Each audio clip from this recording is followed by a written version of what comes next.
කිව්වේ.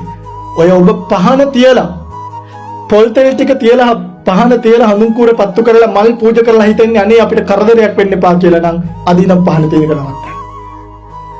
මේ මල් ටික තියලා කල්පනා කරන්න පූජේමි බුද්ධං කුසුමේන නේන පුඤ්ඤේන මේතේන ලබාමි මොක්කම් ඊළඟට කියන්නේ පුප්පං මිලායාති යථා ඉදම් මේ පෙපෙනවා පර වෙනවා ඒකයි ධර්මය කායෝ තථායාති විනාශ භාවම් මගේ කයත් යම් දවසක එහෙම නෙවෙයි මල් පූජා කරන ගාථාවේ තියෙන්නේ පුප්පං මිලායාති පිපිලා පර වෙනවා ඒකයි ධර්මය කායෝ තථායාති විනාශ භාවම් අපිට අයිතියක් තියෙනවද බුදුන්ට මල් පූජා කරලා අනේ අපිට නම් කරදරයක් වෙන්න එපා කියන්නේ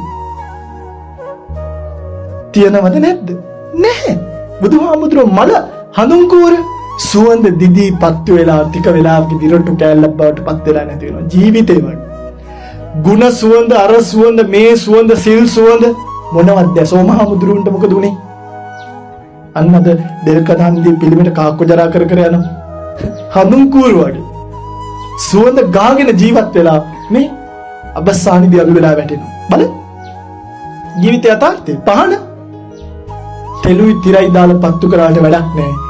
තෙල් ඉවර වුණත් තිරේ ඉවර වුණත් පහන නිවෙනවා.